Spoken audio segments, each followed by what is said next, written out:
sort of the early aggression junglers at the moment. But as we hop into Champ Select, it is going to be the Lulu band away from Invictus Gaming. They're going to take that away from Xiaohu, of course, one of his power picks, but the Victor first ban.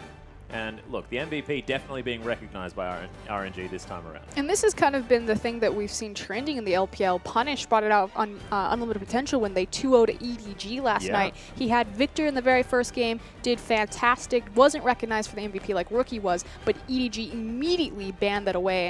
And Victor, I mean, he kind of disappeared because he was bugged, disabled in competitive play because he was having some issues, but now re-released, able to hit the Rift and making a huge impact, but not this game. Not this game. Of course, actually Victor starting very, very early on in the reign of Victor that was before his sort of removal from the game for a couple of patches, and sort of Raphael from Energy Pacemaker last split really making things happen. Echo going to be banned again as Hecarim goes as well. And I think Starhorn also found a lot of success with the early Victor, but Hecarim, no surprise there. Echo, disappointing that we're never going to see him in the jungle. Oh, man. Sad stuff. I think it's I definitely think you're right. It's the answer for MLXG to prioritize either Gragas or Rek'Sai, possibly even Nidalee. I would prioritize Lee Sin for MLXG over Nidalee. Prioritize Elise over Nidalee, to be honest. Just because he hasn't found the greatest success on that champion, but we'll see if maybe this changes. And IG only going to be able to pick one champion in the first round, so at least if RNG don't ban away either Rek'Sai or Gragas, they are going to be able to pick up at least one of them. Going to be very, very important for MLXG here, as they're taking a little while to discover their final ban. This guy looking very serious on your screen. They want Kalista. That's the only reason to ban Urgot.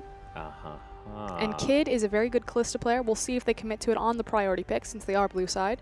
Alistair was the final ban, and again, typically when people ban Urgot, it's because they want Kalista. Why? Because Urgot's seen as a hard counter to Kalista, because her martial poise, excuse me, the word that you really like, doesn't mean as much against Urgot. Obviously, he's able to lock onto her, has incredible range with his lock-on ability, as well as the suppression, swippy-swappy ultimate to hold her in place, lock her down, and kill her.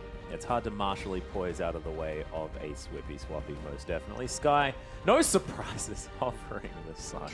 A suspect champion pool. Oh dear. Fizz is available. We saw you play that once. Oh no, going back to a Maokai, and I like this decision a whole lot more. Zatai was very powerful on that champion, and of course just fills so many niches, so many roles to Maokai. It's also an automatic response anytime you see a Kalista. Again, the thing about Kalista is you need to lock her down. Yeah. And Twisted Advance, obviously a targetable snare, is fantastic at doing that. So we'll see whether his teleports are going to be effective here, as Rookie thinking about handing Zatai the troll, as Kakao is considering a Nidalee. And we'll give them the 10 seconds to see whether these ones are actually going to come through, because they're interesting. Of course, seeing them to work to great effect, but just not really at the moment.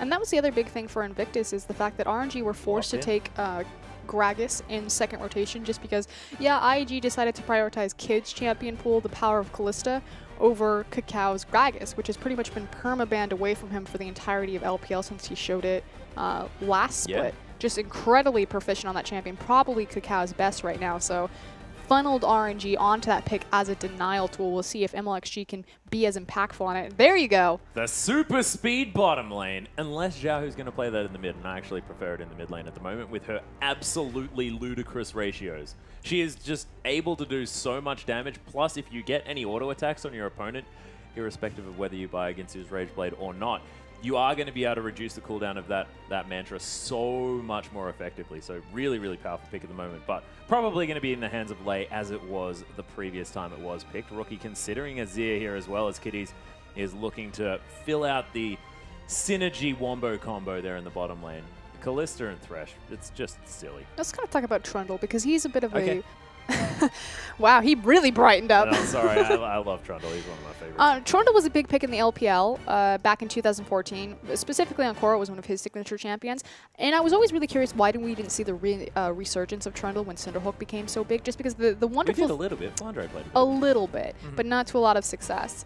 The thing about Trundle is that he doesn't need to itemize resistances or defensive stats, especially when he's facing across Cinderhawk like Gragas or someone as tanky as Maokai, because obviously he's just going to ult them and then take all of their resistances for himself and become that superficial tank. So It's interesting to kind of see him crop back up now, as Atai has already played him. We'll see if he finds success on him this time. Rookie, of course, though, taking the Azir, and Kitty's taking his tried and true Thresh.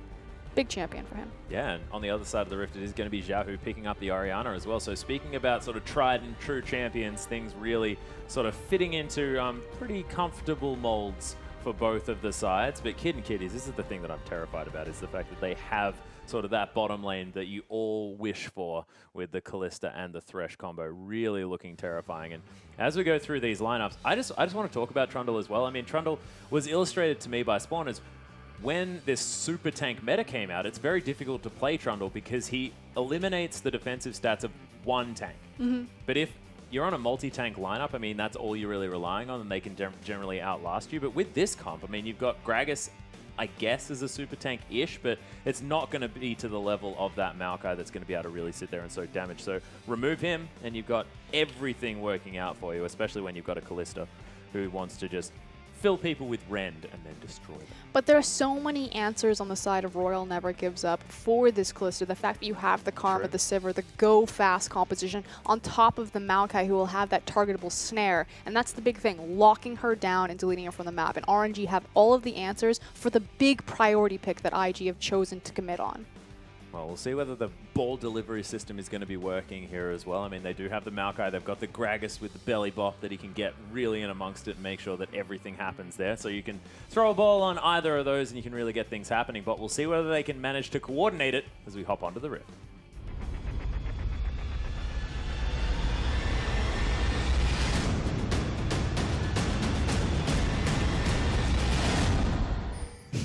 Here we are, onto the Rift, ladies and gentlemen, for our final game between IG and RNG. Of course, is going to be the middle of the night here for LPL. Not in the middle of the night, but it's going to be the middle section. That made a whole lot more sense in my head before I decided I'd try and say it, as RNG are going to be setting up down the bottom side of the map here just a little bit. You can see both teams more than happy to head towards standard lanes by the looks of things. Curious, actually. I wouldn't suspect them to go for standard lanes. I would suspect that RNG would prompt into a lane swap just because, again, Sivir is going to be so potent in that lane swap and have so much control. And likewise, the level 2 power spike for Kalista is absurd.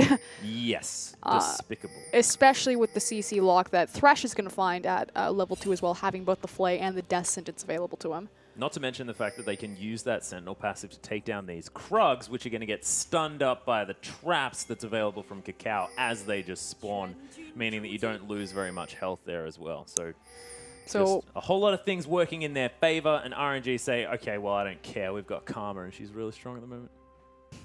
They have to be really careful because obviously by taking these Krugs, you're taking an EXP advantage into the lane so they can get a quick and sneaky level 2, especially we'll see how they distribute the experience, if they're going to distribute it evenly between Kid and Kitties, or maybe just stack it onto Kid so he can find that level 2. Because again, that's what Kalista's power spike is it's having the rend available for her and giving her the ability to walk down her lane opponents. Cacao pouncing all over this red buff here. Continues to get trapped. I have to worry just a little bit about dying here. Does use the smite at the very end. Gets himself back some health there from that red buff. Now level 2. Able to continue the jungle clear now with the Primal Surge, extra attack speed, extra health. That's going to be helpful. And it's always key to smite as late as possible on the red buff because obviously that smite is going to give you returned health back. Yeah. So you want to make sure that you tank up enough damage. If you smite at the very opening, obviously you're full health and you don't gain anything from your smite. It's not great, but you know, he made our hearts a little bit worried just for a moment because he was going down very low. I believed in one of the greatest jugglers of the world. I had faith. Yeah, I understand. But look, he was playing up to the drama, and I liked it.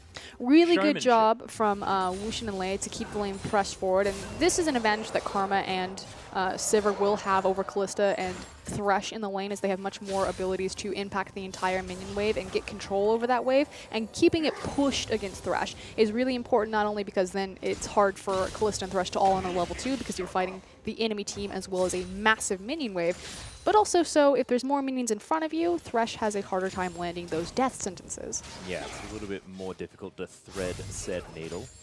This Kid now looking to try and pick up this cannon creep that doesn't quite fall down.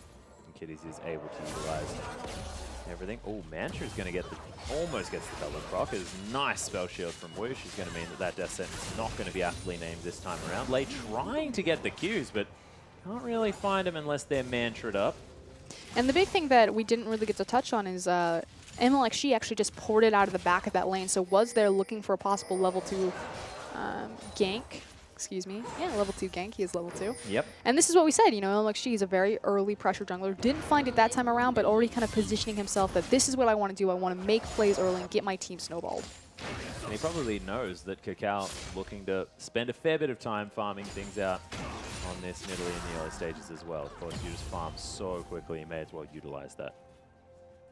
But Kid going down relatively low. Lei is going to land some stuff, but he's going to get caught by the hook. This is almost looking too easy here as Lei does have to flash away. The Ignite going to burn down. Not quite find the kill as there's a Q, but Lei has to be very careful. Pierce not going to find the mark, and Whoosh going to throw another wide boomerang. Oh, IG it's a pushing 3v3. forward, yeah.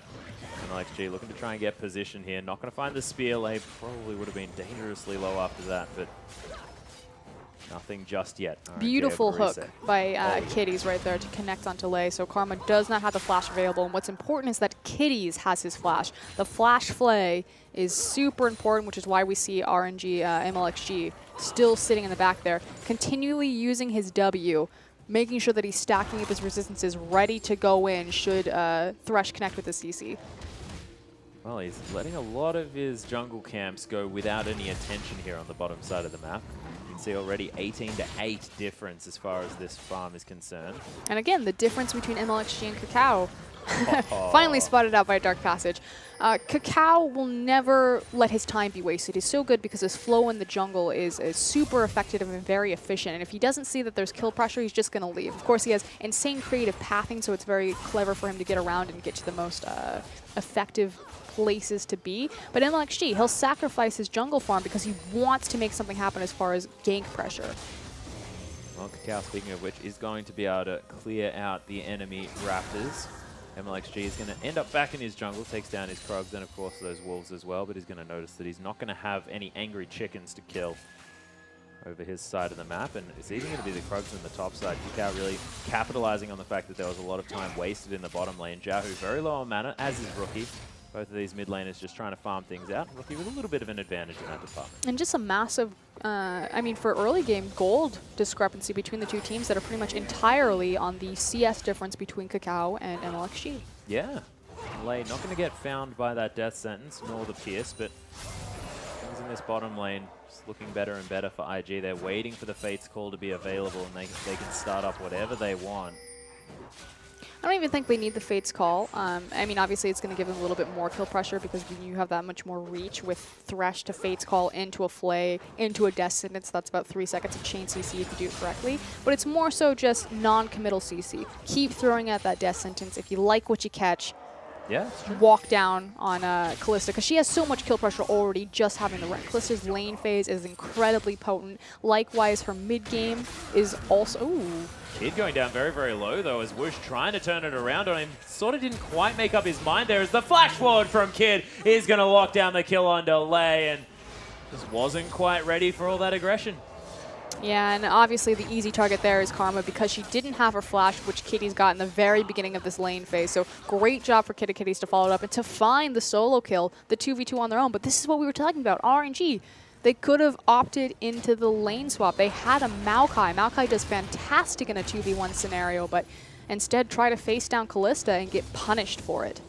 Yeah, Sky actually going to miss the twisted advance onto Zatai here on the top side of the map, but he's going to be very much that wet noodle fight. Looks like it is going to be the Tiamat as the start for Zatai. We'll see whether he goes for that Hydra as quickly as possible. The reset on the auto attack, fantastic if you're going to be split pushing a lot. Saw that a lot from Flandre. This particular option, but he was also running smart because he tends to run smart on everyone. I'd love a smite trundle. Yeah, that's happened. Oh, right, Flandre. Yeah, Flandre, he did it. He loved it. And look, you know, Cinderhawk works quite well. If you build a heck of a lot of health, you can then just take all of the resistances from your opponent and be like, okay, we're good to go now, ladies and gentlemen.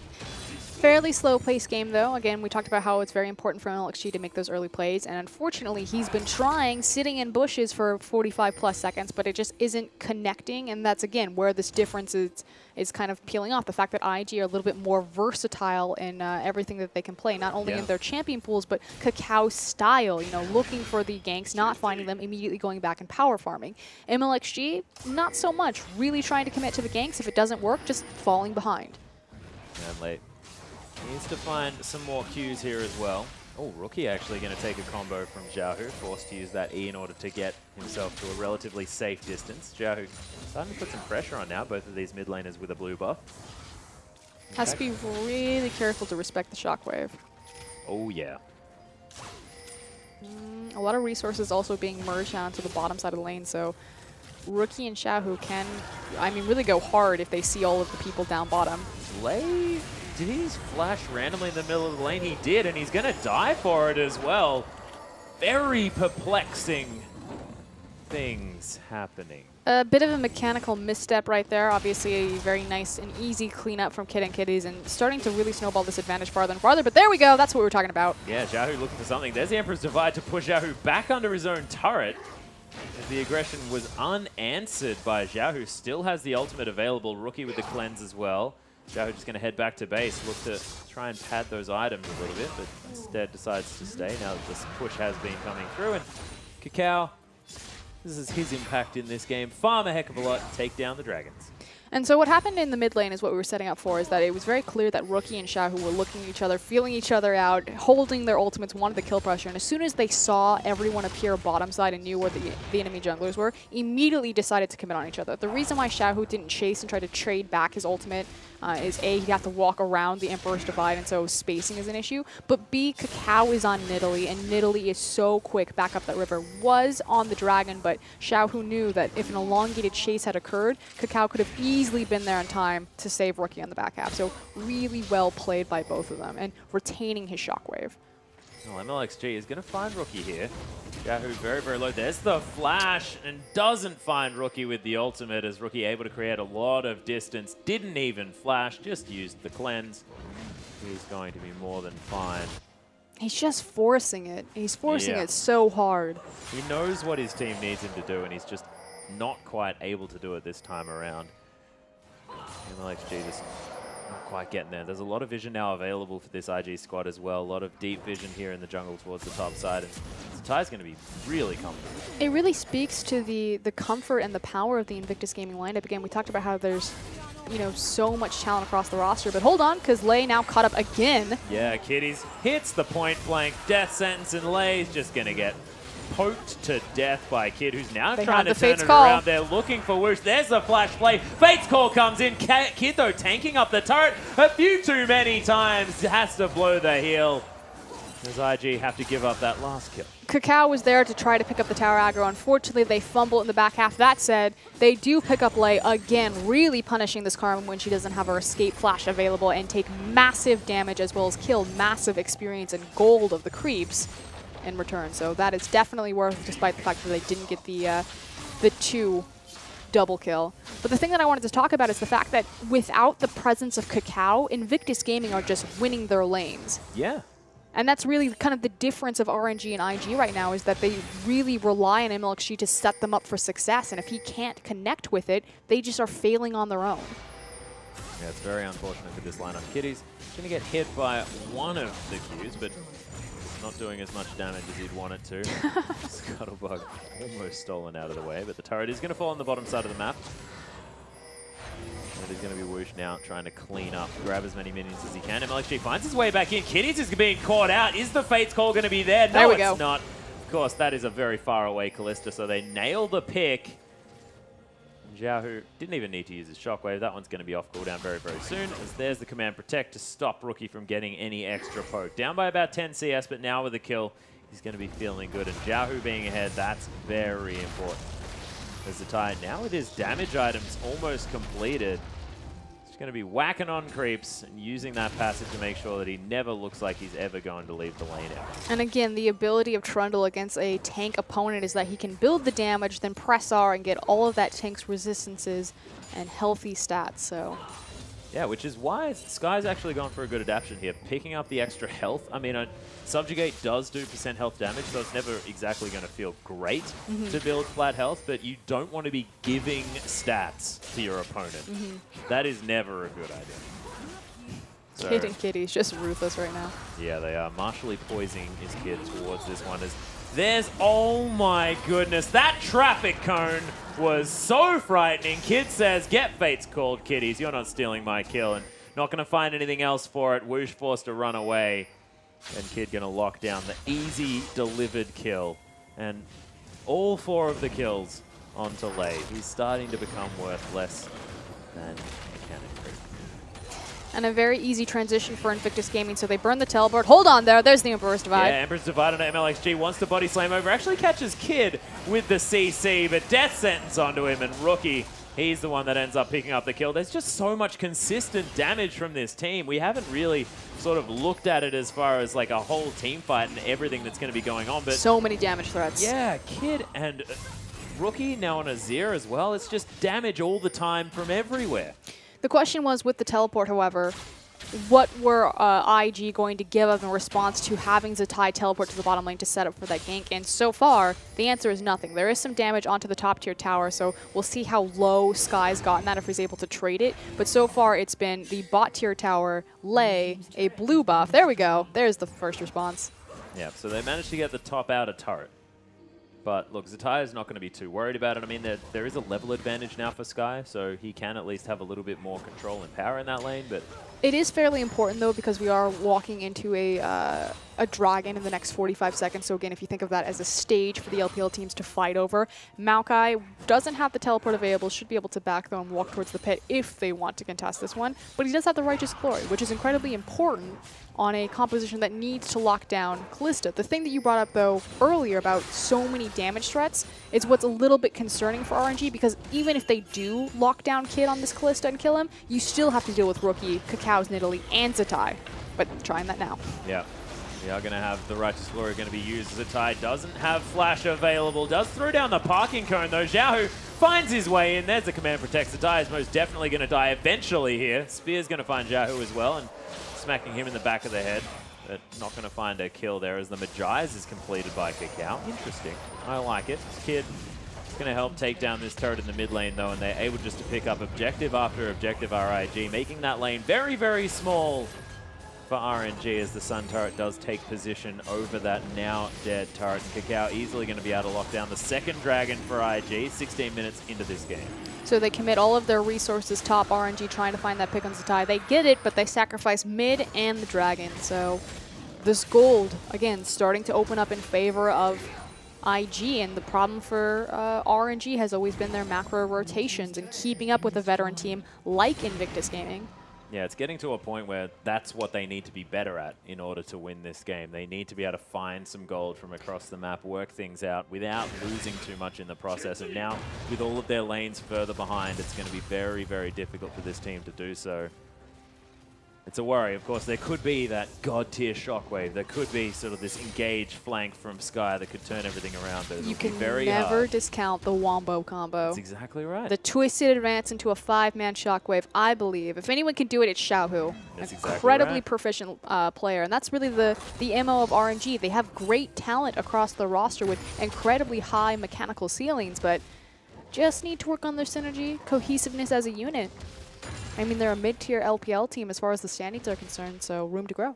They certainly do have room to grow. And Zatai, he's going to continue clearing things out in the top lane. The problem with this is the fact that RNG are going to be relying on a late-game team fight that IG are probably going to be more than happy with. They've sort of got walking team fight masters here in Kalista and Azir, who are just able to control the battlefield so well, what with Rend and, of course, the Emperor's Divide plus the Sand Soldiers just being so good for area control. Their sustained damage is sustained damage pretty and just crazy. sustain in general is going to be very, very hard to deal with. MLXG is going to get hooked under the tower. Blade back as well. Kitty's looking so comfortable on this Thresh. We do have the stun that root up there as Lei is able to lock him down, but just too tanky. They do not want to dive anymore. The Pierce not going to find MLXG, but IG, this is a 2 versus 3, and I'm actually frightened for RNG in this situation. Yep, the Cask did a great job saving his life because it forces... Wow.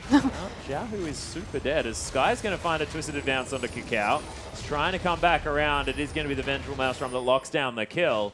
And Rookie just going to E himself away. Classic Invictus. Everything seems to be going their way, but don't worry. Somehow they'll manage to dive 3 towers. Yep, someone will find a way to die. Don't worry. And give up their lead. Whoa. That said, across the map, there is a 2nd-tier tower. And Trundle, that is another thing that we haven't necessarily mentioned. Oh, as Fate's Call does come through, Kid will have to flash out of the way. Will Kiddies have a lantern available? He will. But he doesn't need it as IG are able to escape.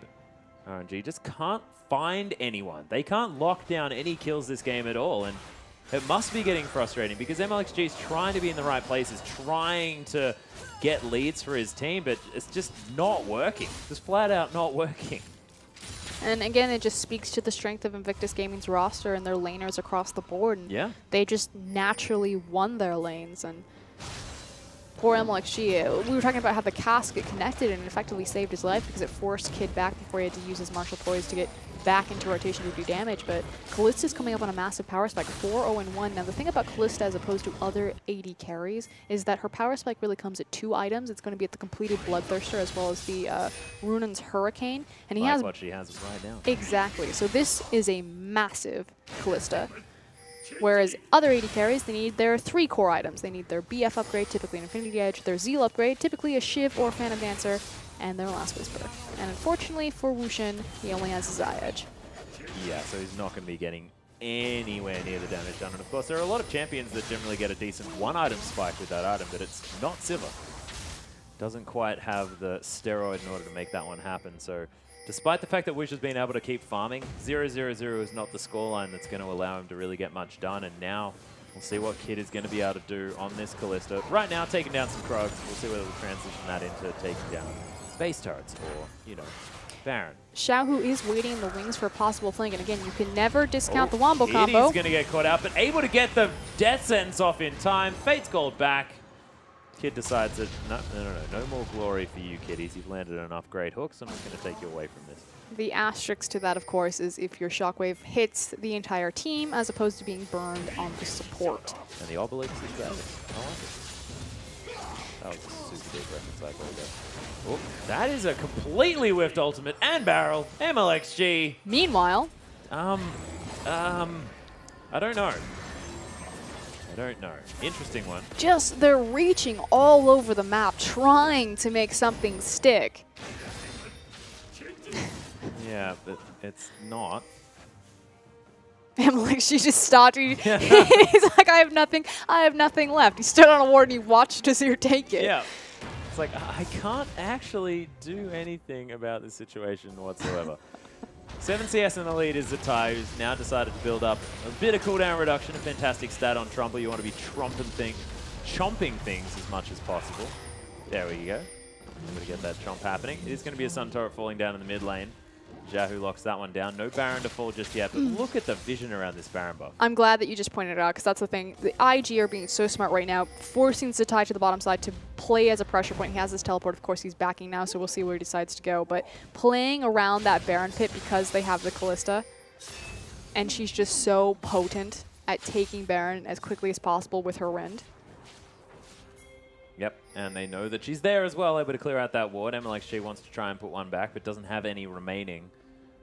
He's going to put a barrel in there if he can, but you can see no vision apart from now a barrel chilling in that Baron pit. And look, RNG, they want to find something, but it just looks like they're slowly losing the game. I mean, effectively, they lost their lanes naturally. Kakao did a great job of saying, you know, my laners don't need me. I can just go and power farm, especially as they pick up this third dragon for themselves, the movement speed increase. And unfortunately, MLXG tried to make it happen, like he's trying to make it happen in the top lane. Yep, Lei looking to try and get amongst it as well. Does have a movement speed buff as Zatai. But that's the story of this game. So yeah. MLXG, I mean, unfortunately, whiffing his ultimate, trying to make it happen, can't connect. But meanwhile, on the bottom side, because so many resources of RNG have been expended top lane, that's a free tower. Yeah, Zatai actually able to bump MLXG up there a little bit, as we do have a shockwave onto him. Xiaohu able to come around MLXG in a bit of trouble, but Zatai with the subjugate just getting so much of his health back. He's so tanky. Does use the flash. He's going to be able to escape. And that's a mid-tier tower now. Yeah, and it's just Zatai just being so frustrating for RNG to deal with. Might even be able to turn this one around. RNG very, very low. Rookie finds his way in as Xiaohu's going to fall, and MLXG somehow still survives, but it's just a 1-for-1. Oh, Death Sentence uncharacteristically missing here as we fight around the Raptor camp, and Lei finding his way in. Is he going to have any extra cues to lock anyone down, or is he just going to die to another Death Sentence? Neither, as both sides are just going to disengage. 42 CS now the advantage for Rookie in the mid lane. Frozen Heart completed, as Rookie doesn't get quite over the edge. That was cute, though. He tried to be Drift King. Yeah. Let's talk about Kitty's, his performance, because you just said in that last team fight, you know, uncharacteristically missing a hook when he's really just been so on point about it. And yeah, Thresh is a big power pick for the LPL, as it is globally in the support, just because of all the versatility he offers. But especially in China, they've always really highly prioritized Thresh as a champion. It used to be that he would be picked up almost instantaneously in first or second rotation for the longest time, long after a lot of other regions started rotating more towards the Nami and things like that on the rise of Lucian. But Kitty has always been a tier above or a cut above some of the other Thresh players in the LPL, and you are finally getting to see why. It used to be that this champion would be banned against and away from him.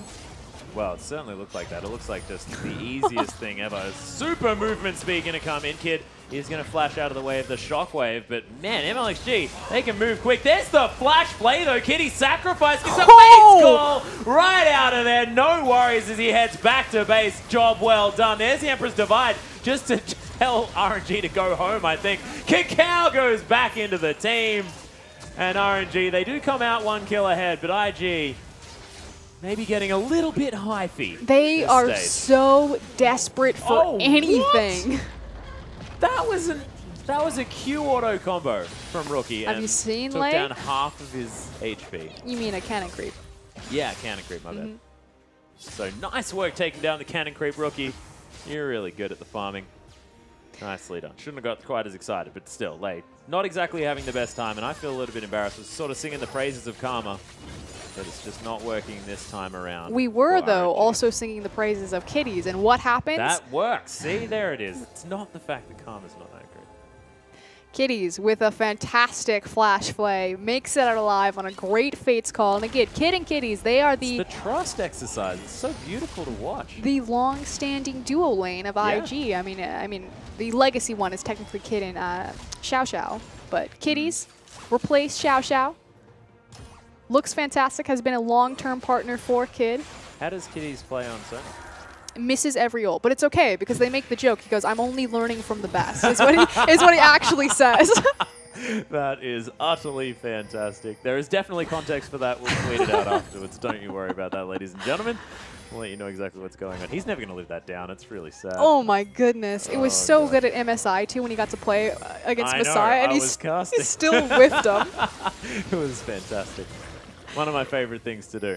As actually, no, I think they were playing on the same team, and you made the comment that because Messiah was on his team, maybe he'll hit them because it'll go the opposite direction. Yeah, nope, still missed. Yeah, unfortunate. And you know what else has been missing?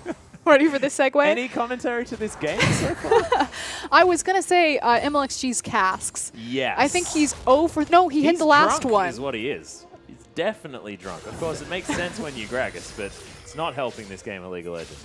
Ooh. Oh, he hit that one. Kitty's getting bursted. Once again, the Fates call's there, though. Whoosh, super low, but somehow manages to stay alive. He's so deep on no health, but is going to eventually fall down. Still alive. Rookie's just ripping people apart. Kitty's eventually falls. Nope. Yes, eventually falls down. The bottom lane's dead, but the ace is completed. And IG, you can't lose a team fight, not at this stage. 11,000 gold in the lead, now going to take down the Baron. They've got 3 dragons to nothing as well, 6 turrets to 1. This is very close to almost a perfect game. And RNG, they didn't have their hearts in this game for Oscar, and just didn't feel like their hearts were there. It's okay. Their comp did exactly what it was meant for. They got the kill on Callista. They locked her down. Yep, they did it. Here's the replay. Look at how long Kitties and Kid live.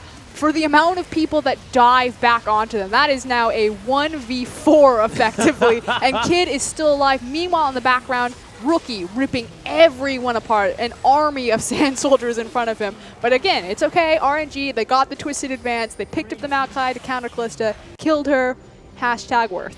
Yep, the super flying Sand Soldiers of Destiny able to make their way in there, but 14,000 gold is now the lead. 10 seconds on the Dragon, all of the vision in the world for IG, and Zatai just hanging out, being frustrating, taking down turrets in the top lane, just ignoring Sky completely. Yep. Yep, and that's an inhibitor turret, and that is the easiest inhibitor turret take I have seen in the LPL for a very long time. This must be the most frustrating thing for Sky. Oh my goodness. You don't even get lifesteal from that. Sky's just unable to do anything. He will kill him. Nope. I thought he was going to turn around and try and get something done, but instead, Frozen Domain going to come in, and Zatai just going to hop, skip, and a jump back to base. Maybe just pick up a Spirit Visage. Yeah, there it is. Right there. MLXG going to get caught by Death Sentence. Kiddies decides that he doesn't really want to find his way in there, as they can engage on him all they like, as Kid is going to be the one that's just going to take him out of there.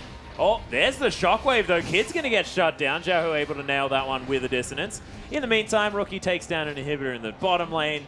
The inhibitor fell in the top lane. Dragon was taken by I know, we've got pretty much 3 different pieces right now as another team fight breaks out. Yeah, Kitty's again very, very low. That is the theme of today, as there is a Dark Passage if Zatai needs it. Of course, Zatai never needs it because he just wants to fight 4 people on his own. The Subjugate is there as Kakao nails the spear.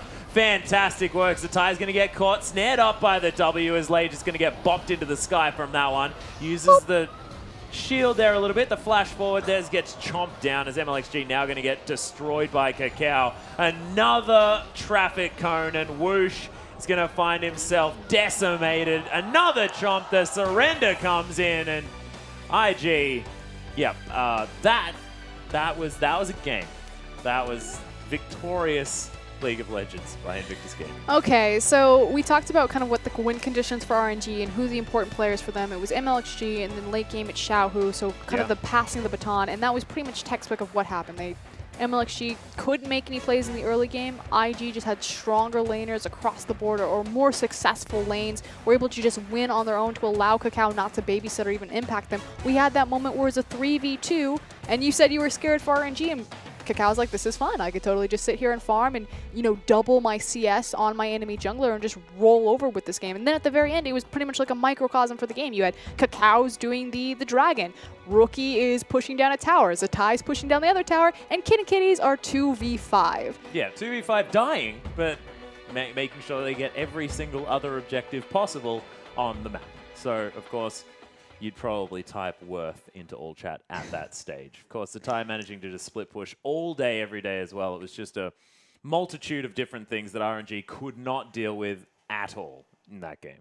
Nope, completely agree. And unfortunately, it was just an issue of trying to get RNG snowball going, and it just didn't connect. That said, GG well played to IG, picking up a 2-0 victory. Yeah, Invictus Gaming definitely looking fantastic. Hide that smirk from your face, Frosker. But, ladies and gentlemen, we're going to take a short break, but we'll be back after this with Vici taking on Snake for our 3rd match of the night.